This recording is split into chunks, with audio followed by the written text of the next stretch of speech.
The CBS Radio Mystery Theater presents... Come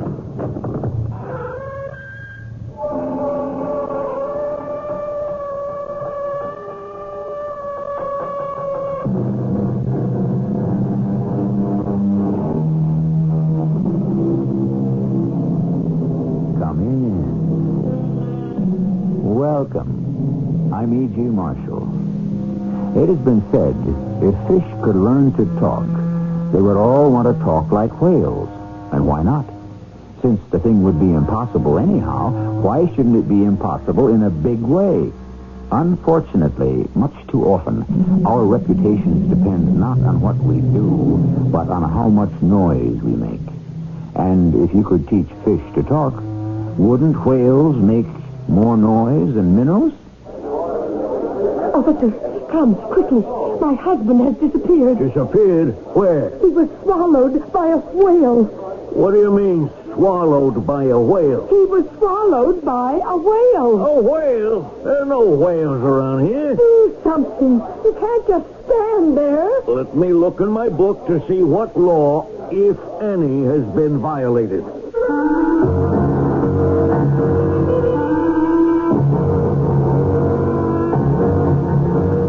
Our mystery drama, The Biggest Fish in the World, was written especially for the Mystery Theater by Dann and stars Joan Shay.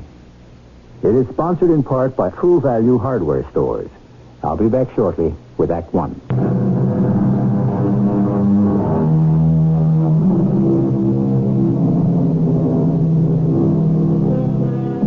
Sometimes you make just one tiny mistake and you're finished. You pay for it forever. Our friends, the whales, made that mistake at the very beginning of things. Instead of electing to come up on dry land, they decided to stay in the sea. Therefore, instead of developing arms and legs, they stayed with fins and a tail. And so, they remain, to this day, prisoners of the ocean. They can only swim and swim and swim. But they do have a great many friends, which is all to the good, because these days you need all the friends you can get, especially if you're a poor, dumb animal. Come to think of it, the same holds true even if you're a rich, smart animal. Digby. Digby. Digby. Wake up. What's that? Awake. Arise, O noble knight. Huh? Or shalt thou sleep forever. Is it dinner time? Dinner time? Well, what time is it anyhow? Has my watch stopped? Oh, no, by George, your old Fab's still ticking away. It'll be 2:30. 2:30 exactly. Barely an hour since we finished lunch. Well, why don't I just grab myself 40 more winks? Darling, you promised to take me to the Wonderland this afternoon. Wonderland? What's that? Oh, you know perfectly well. The Water Wonderland. Oh, where they have the fish. Now, darling, why would anyone want to look at fish? Now, you love fish. Properly prepared, baked, or steamed, even boiled. Digby, you sound like a barbarian. Darling, you like to eat fish yourself. But I don't like to talk about it. Now, you must come, and to make a speech. It would be nice if you were there. I'll be there in spirit. Why don't you run along with us? And I'll see you at cocktails. But it's a special event for the cetaceans. The, what? The Whale Club. Oh, yes. Fine group. Everyone else's husband will be there, and I'm president. Now, how will it look if my husband... But I don't like to go to these places. Darling, it's such a special occasion aside from my speech. Yes? You see, we are extending a welcome to Spartacus. The Spartacus? Yes. He's a whale. Oh, why bother with a whale? He's the latest addition to the Wonderland. What's he going to do there? What do you suppose? What does a whale do? He'll swim. Where? Well, in the... Well, I suppose it's a pool. How did they get him? Oh, dear. Well, he was taken from the sea. You mean kidnapped from his home? It was for his own good? Is that a fact? Digby, the seas are filled with people who have harpoons, who intend to kill whales. At least Spartacus will be safe in the Wonderland. Won't he be lonesome? Lonesome? The poor chap may have a wife or a lady friend, or both. How do you know he wouldn't rather be back out there? I'm sure he'd rather be alive right here at the Wonderland. How do you know? Did you ask him? Oh, for goodness sake, how could we ask him? That's just my point. I am sure, Digby, darling, that we know what's best for Spartacus. Now, darling, be a gallant knight and escort your lady fair to the Wonderland. But I'm so sleepy. Digby, darling, you are coming to the Wonderland with me. Now. Yes, dear. Isn't it wonderful? Everyone's here. Everyone? Everyone who is anyone. Why don't we sit down, darling? It isn't time. Time? We have reserved seats on the platform looking over the pool where Spartacus is even now swimming. See? Yes, I see. We have the seats of honor in the very front row. In the front row? I'm the president, and you are my distinguished guest. What happens if we fall off? Fall off what? Fall off the platform. How could anyone fall off the platform? Well, it could happen. Oh, darling, it's such a remote possibility. Obviously, one could fall into the pool. Now, Digby. Are there any sharks in the water? Sharks? I shouldn't think so. Do you know that for a fact? I don't. There's Mr. Flensing. Who is Mr. Flensing? Oh, he's the featured speaker of the day.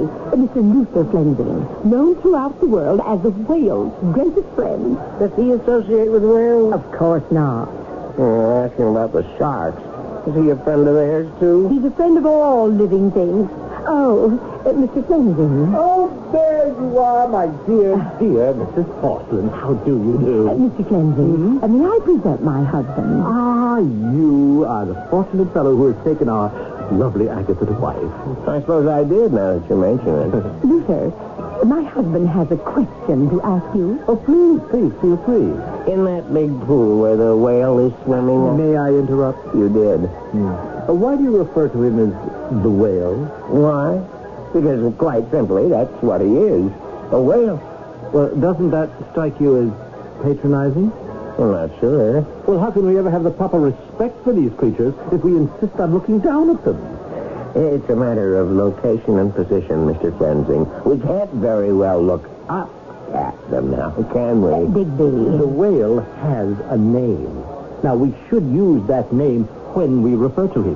What's his name? Darling, you know his name. It's Spartacus. How do I know that's his name? Because that is the name we gave him. The name you gave him. But how do you know it's his real name? Were you present at his christening? Darling, you did have a question to ask Mr. Flensing? In that pool with the Spartacus, are there any other creatures? Well, why do you ask? Just curious. Are there any sharks or other predatory, carnivorous, dangerous animals? There is no such thing as a dangerous animal. There isn't? No. There are only careless, thoughtless, provoking human beings. Now, Digby, darling, you must admit Mr. Flensing is absolutely correct. Well, I accept your apology, Mr. Porcelain. But I didn't apologize. Oh, there's Mrs. Friesleben and Mrs. Hello. Excuse me, I must say hello. How much time before the ceremonies begin, Mr. Porcelain? Oh, just a few minutes. I shall be at my place on time. Never fear, never fear. Ladies, ladies! Oh, such a dedicated man. Dedicated to what?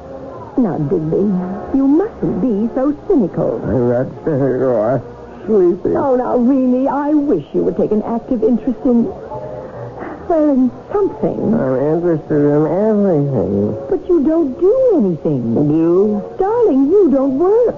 Oh, I work very hard. Indeed, I do. At what? I'm your wife. And you never tell me. I can't tell you. Why?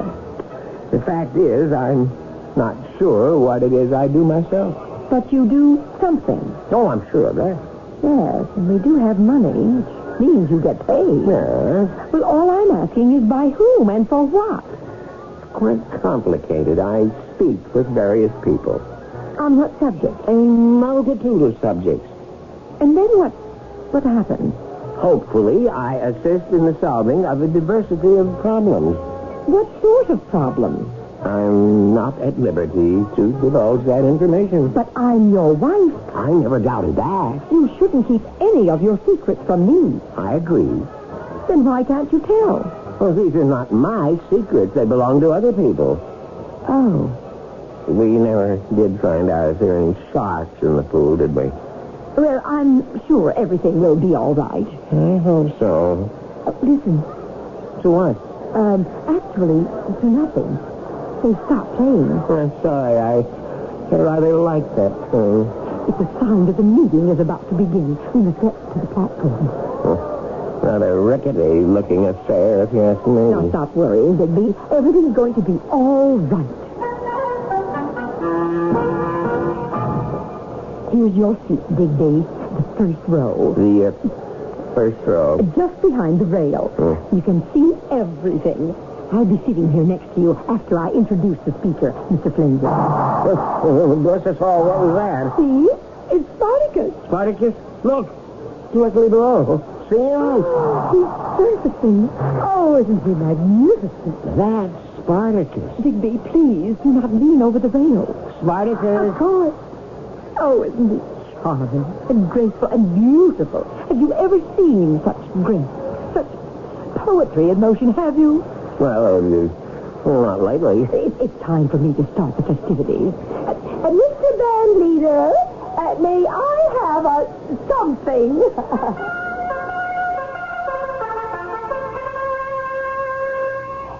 Ladies and gentlemen, and Spartacus, welcome on behalf of the cetaceans. We have gathered here to pay tribute to one of the finest of the finny denizens of the deep, and to make him feel at home among us. How does Spartacus happen to be here today? Whose wisdom, courage, and kindness are responsible for Spartacus's rescue from the dangerous depths? The answer is in the name of one man who is the finest friend the whales have ever had. You all know him. You all love him. You cannot wait to hear him. Listen to him now. Mr. Luther Flensing. How did I do? You're spectacular. Ladies and gentlemen, Spartacus and cetaceans everywhere. The kindest, the most noble of all living creatures is represented here today by Spartacus.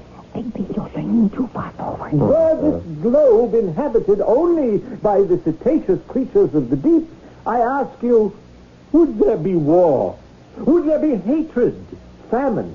And I answer no. And do you know why? Because within the heart, inside the soul of this noble animal, there is not a single thought or desire that is malicious, Digby, what are you doing? spiteful, You're falling asleep. or vindictive. How unlike man. Here. And therefore, I say Hold on to the rail. it is only when man and animal... No, the rail is breaking. Catch him. Somebody catch him. Somebody say that he can't swim. Please, everyone, do not panic. Everything will be all right. No, stop him. Stop, Spartacus. Spartacus, don't you dare. Oh, no. He swallowed him. Spartacus swallowed Digby. That whale swallowed my husband. Yes, and with a mighty gulp, the huge whale swallows the unfortunate Digby. And now what? We don't really know. This is just the beginning of things. Well, it's happened before. Didn't the whale swallow Jonah? And didn't Jonah remain inside him for 3 whole days? Well, we won't make you wait 3 days for Act 2. Just a few minutes.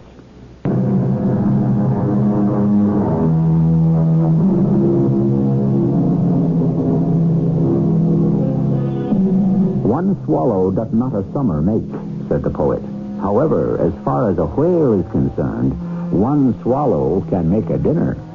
I don't suppose a gentleman named Digby Porcelain ever pondered this matter at any length or in any depth. Indeed, why would he? However, just a few moments ago, it ceased to be an academic matter and became absolutely real. It seems Mr. Porcelain fell into a tank where a whale named Spartacus was swimming, and Spartacus swallowed him. Digby! Digby! Do something! Somebody do something! Now, Mrs. Porcelain, we must remain calm. Tom, my husband has been swallowed by that whale, and you expect me... Mrs. Porcelain, I will not have you refer to Spartacus as that whale. But he swallowed Digby. Do something! Somebody do something! Well, we shall. Digby! Digby, can you hear me? Oh, we must get him out of there. Of course. He could make Spartacus deathly ill. What are we going to do? We shall not panic. We shall use reason and common sense in the matter. All right, but do something now. Of course. We shall appeal to Spartacus. Appeal to Spartacus? Yes. Certainly. We shall appeal to reason. But whales cannot... Whales cannot what? Do you realize that whales are the most intelligent creatures on the planet? Well, just then talk to him. I shall. Now, if everyone will be quiet, please. Spartacus, it was naughty of you to swallow Mr. Porcelain. Now, just spit or better regurgitate. Well, let him out again. Spartacus, let Mr. Porcelain out, and all will be forgiven. Spartacus! Digby, are you all right? Mr. Flemington, make that whale give up my husband. Must I remind you again, Mrs. Porcelain, do not refer to Spartacus as that whale. Make him give up my husband. Mrs. Porcelain, it seems Spartacus doesn't want to. He doesn't want to. Well, obviously. Well, make him. Make him? You heard me. And run the risk of ruining his psyche? I don't care about his psyche. Oh, how can you be so unfeeling? I want my husband. Well, no one asked him to fall into the tank. You get my husband out of there. My dear Mrs. Porcelain. I'll call the police. Police! Officer, my husband has been swallowed up.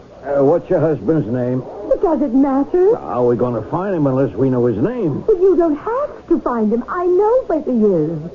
And what's the problem? He's been swallowed by a whale. Leave me write this down. Swallowed by a whale. The approximate time? It just happened. You say the perpetrator is a whale? What's the perpetrator's name? Spartacus. Spartacus. Does the perpetrator have any distinguishing characteristics and so forth? The perpetrator is swimming in that tank right in front of your eyes. That's Spartacus? Yes. Now get my husband out of there immediately. Yeah. Ma'am, you sure your husband's in there? I know he's in there. You got any witnesses? There are 5,000 witnesses. Well, we'll have to collect all the names, you know what I mean? I don't know what you mean, and I don't care. I only know, officer, that my husband is down inside the whale, and you've got to get him out. Well... Even if you have to shoot that whale. Shoot Spartacus! Barbarism. Officer, if you even so much as touch your holster, I will sue the city for $1 billion. And if you allow my husband to perish... Now, everybody just keep calm for a minute. I don't know if I even got the jurisdiction. Now, just wait, huh? Hello, Sarge. Listen, Sarge, what do I do if a guy gets swallowed by a whale? No, Sarge, it ain't a gag. You know I don't drink. Yeah, at Wonderland. What do you mean, play it by ear? I got both my ears chewed off already. Ladies and gentlemen, we interrupt for a fantastic news headline. A man has just been swallowed by a whale. Yes, this modern-day Jonah is Mr. Digby Porcelain. The modern-day Leviathan is a whale named Spartacus. And the scene is at Wonderland Park. More details as soon as they come in.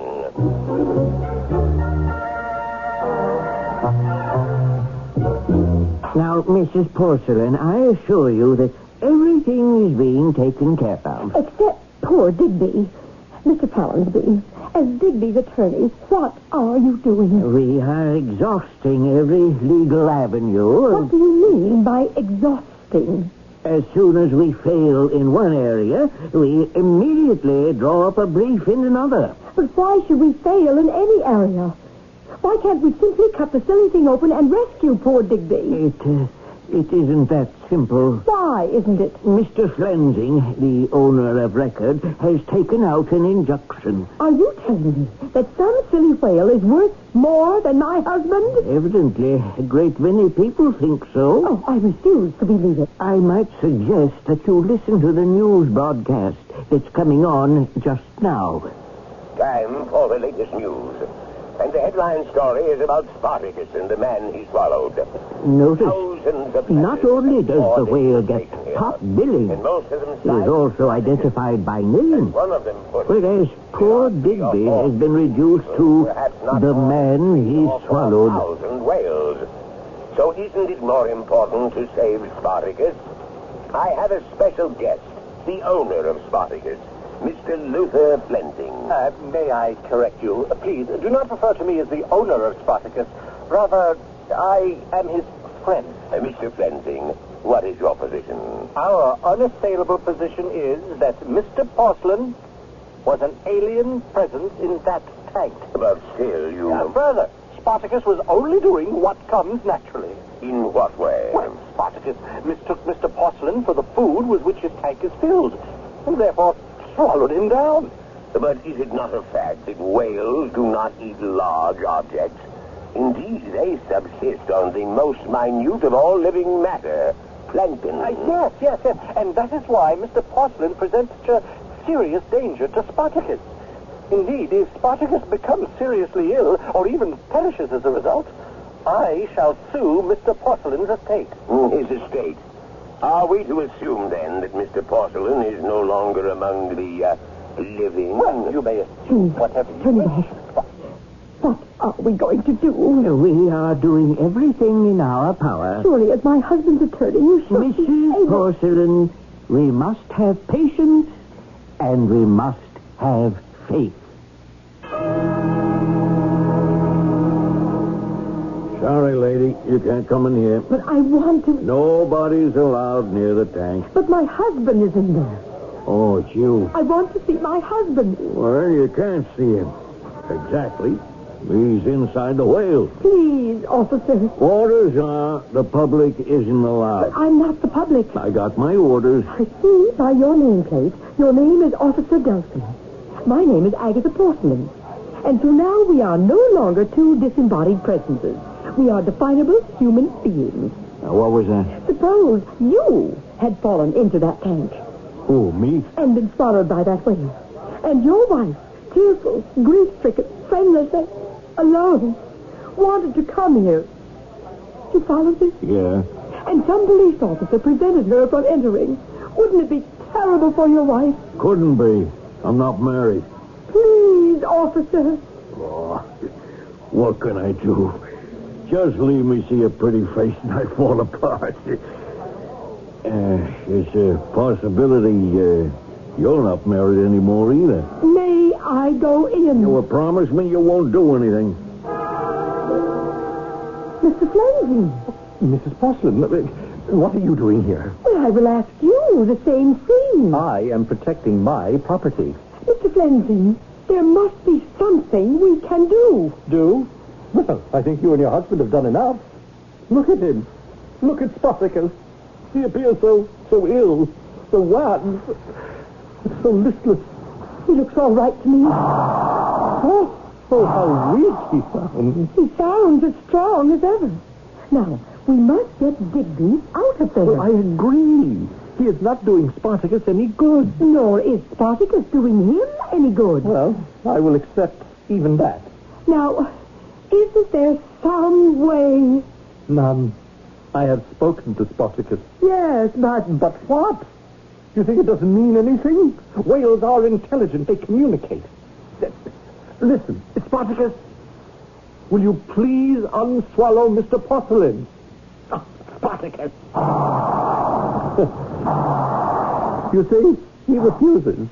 And if you ask me why, I can only tell you it's for a reason that is rooted deep in his psyche. But a human life is at stake here. Would you agree? Yes. And so, therefore, weighing, measuring, considering it, surely be apparent that since Spartacus will not yield Mr. Porcelain, then Mr. Porcelain should be taken out of Spartacus, whether Spartacus acquiesces or not. You are saying that we should brutally, barbarously cut Spartacus open and remove Mr. Porcelain? It can be done gently, tenderly, painlessly. Oh, Mrs. Porcelain, I forgive you. You forgive me? For being human. For being all too human. Yes, you've loved animals all your life, until the coming of a crisis. Now, see here, Mr. Flanagan. Now, please. Please, what has it cost you to love animals until now and had nothing? But a love that costs nothing is a love that is empty, it's sterile, it's useless. You are the president, or the queen, as it were, of the cetaceans.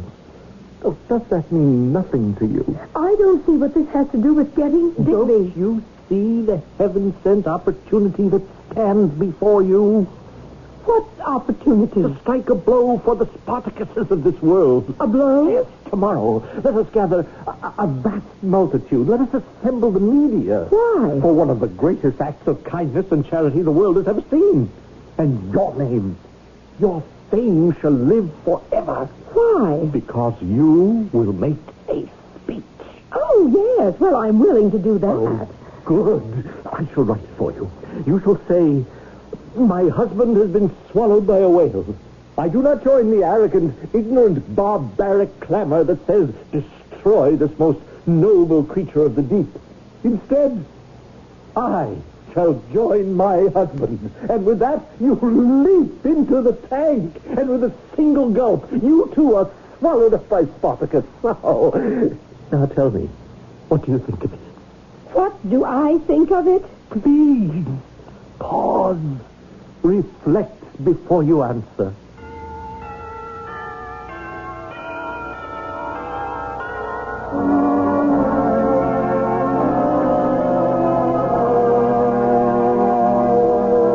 What do you think of it?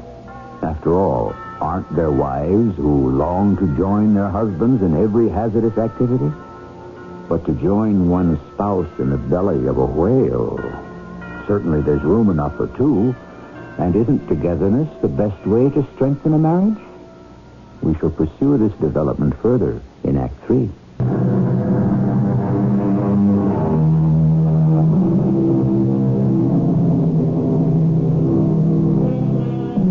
Didn't a wife once say, whither thou goest, I will go, and where thou lodgest, there I will lodge? Actually, she didn't say that to her husband. She said it to his mother. But the basic idea is still there. And the fact is, when you marry, it's for better or worse. You have to live as one. But how can you live as one in two places? You want me to jump into that tank and let myself be swallowed up by Spartacus? Think of it. You are crazy. Well, you proclaim for all the world to know that you love the whales. Now, prove it. By letting him swallow me? Well, I see.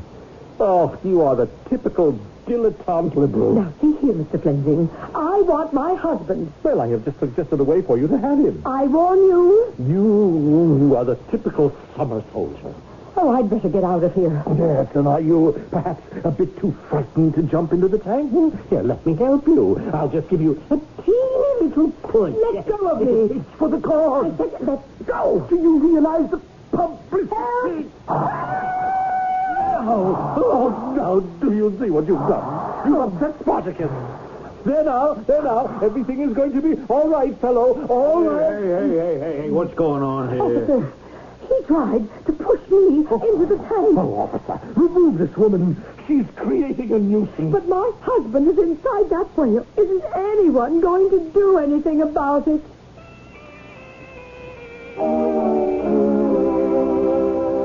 But, Mrs. Porcelain... No more but, Mr. Follansby. I am instructing you to get a court order to have Digby freed at once. I've already attempted to secure such an order. What do you mean, attempted? The court is currently listening to arguments. Arguments from whom? Have you heard of the cetaceans? Heard of them? I'm the president. They are currently leading the so-called Save Spartacus campaign. The Save Spartacus campaign. You've been so busy, what with one thing and another, you haven't heard the news lately. Suppose we switch on the radio. What news are you talking about? And now for the news. Number one, as it's been for the past 48 hours, the Spartacus story. The Save Spartacus campaign has enlisted thousands of allies, friends, partisans. If any harm comes to Spartacus, they vow a march on Washington. Turn it off. Furthermore, We have to do something. What can those judges be thinking about? They are listening to expert testimony. What do you mean by expert? It seems that Spartacus is one whale in a million. Why? I'm not sure. It has to do, I think, with his fins. What do they have to do? They have a reversible interstitial parazoid complex. What is that? And all these university professors and zoologists are having heated arguments about it. But what does this have to do with saving Digby? Well, it could be that Spartacus is the very whale in which an evolutionary move is being made. Evolutionary? Yes. Now, we think of evolution as a process that has taken place millions of years ago. It seems this isn't true. It isn't? No, it goes on all the time, all around us. Why, you and I, as we sit here talking, we are gradually evolving into something else. What? Well, your guess is as good as mine. It is entirely possible that Spartacus is starting a new evolutionary trend for whales. There are signs that he is actually developing hands. Do you realize what it would mean for a whale to grow hands? I only know my husband is inside the creature's stomach. Oh, no. We mustn't say stomach. Oh, my goodness. That would mean the whale is already in the process of digesting, Mr. Porcelain. No, let us hope things have not reached that point just yet. What are we going to do? We shall wait for the decision of the court and hope for the best.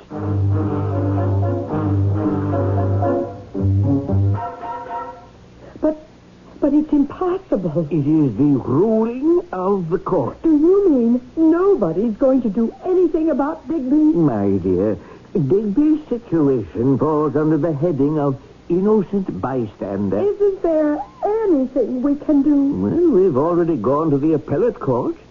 But if it's any consolation, Flensing has also lost. How? He overreached himself. His defense was that the whale could not be destroyed because he was, obviously, a part of the evolutionary process. And the court agreed. Then how did he lose? Because then the court said, if that were true, then the whale could not remain in captivity where there would be no environmental pressure on him to evolute. Therefore, the court decided that Spartacus must be returned to the seas. With Digby still inside? Well, yes. Mr. Barnaby, how are we going to get Digby out of there? I don't know. If Spartacus is turned loose into the sea, how will we ever find him? Mrs. Porcelain, it is a problem.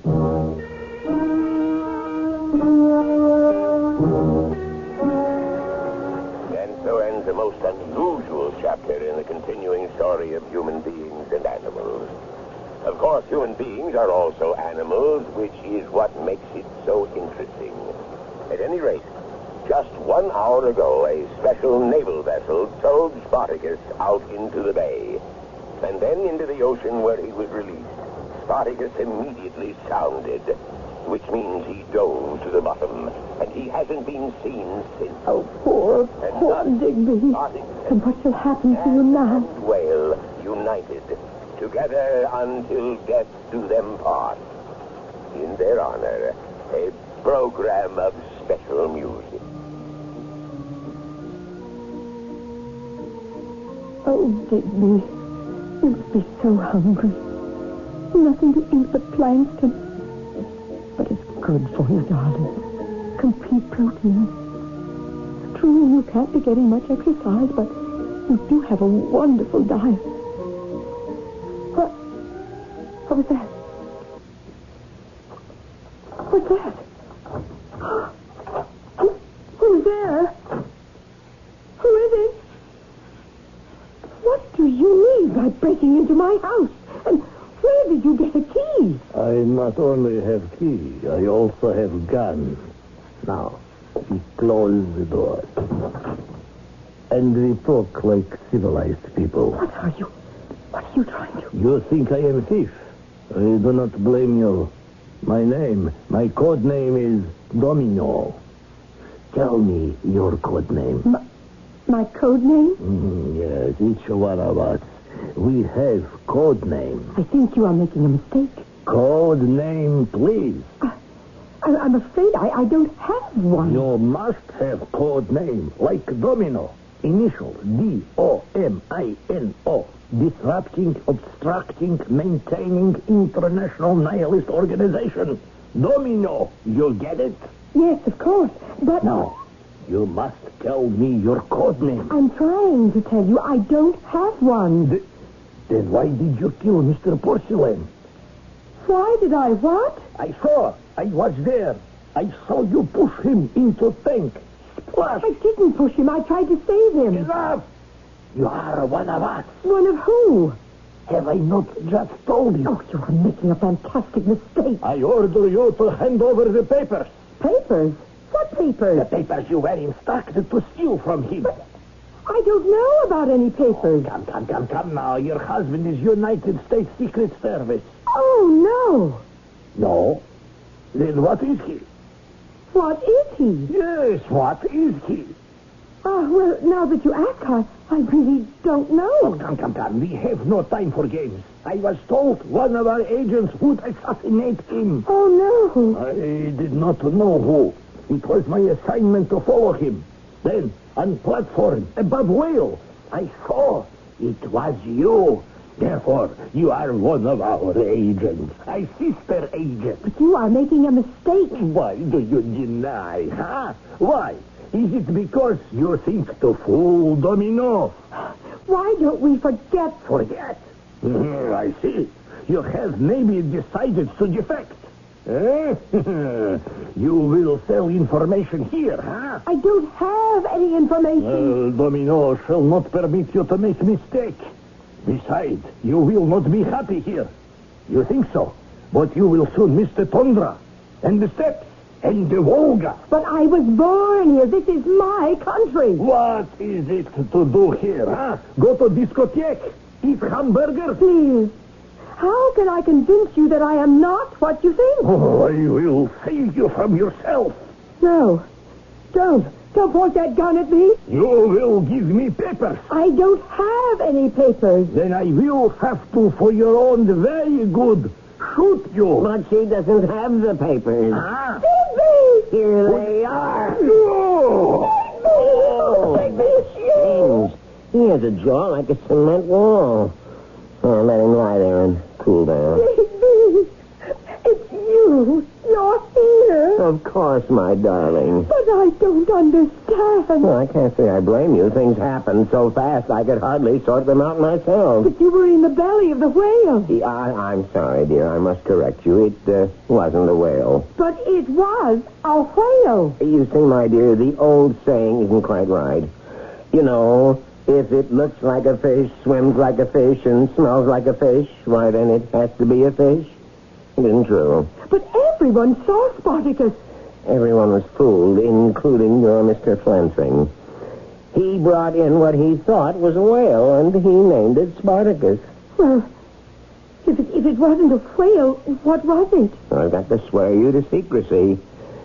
Spartacus is a monitoring device cunningly constructed to look like a whale. Oh. It cruises the seas and gathers information. How do you know? I built it. And then when I saw it floating about in that tank, I said to myself, Hello. Better jump in and see if all circuits are go, as it were. Oh, The main job was to get old Spartacus out to sea and back on the mission again. then it was all a hoax. I'm afraid so. Everyone was fooled, but everyone is happy. The people who love whales will rejoice in their victory. Tomorrow, I shall be discovered wading ashore at the beach. So the ones who wanted to save me by cutting up Spartacus, they'll be happy. True? Yes, And because I'll be coming back to you, I'll be happy. and because you'll be back, I'll be happy. And everyone will think Spartacus is happy. What? Oh, where am I? Of course, Mr. Domino won't be happy. No, please. Let me stay here. Do not send me back. I can be very happy. What do you say, Digby? My true and noble knight. Shall we make it unanimous? All right, Mr. Domino. Let us all be happy.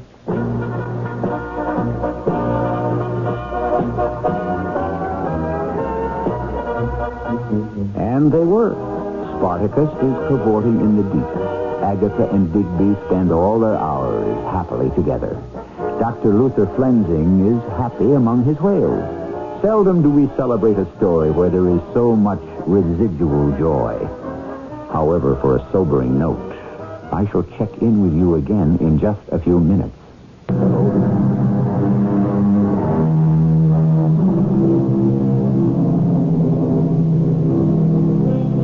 The hand, we are told, is quicker than the eye. Therefore, what we swear we see is not necessarily so. After all, mirages are not restricted to the hot, thirsty deserts where the brain has been seared by light and heat. Mirages can take place wherever people may gather. We see what we want to see, what we expect to see, what we are told we see, and then we solemnly nod and tell ourselves that seeing is believing. Our cast included Joan Shay, Leon Janney, Earl Hammond, and William Griffis. The entire production was under the direction of Hyman Brown.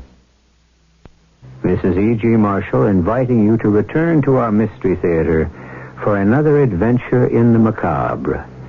Until next time, pleasant dreams.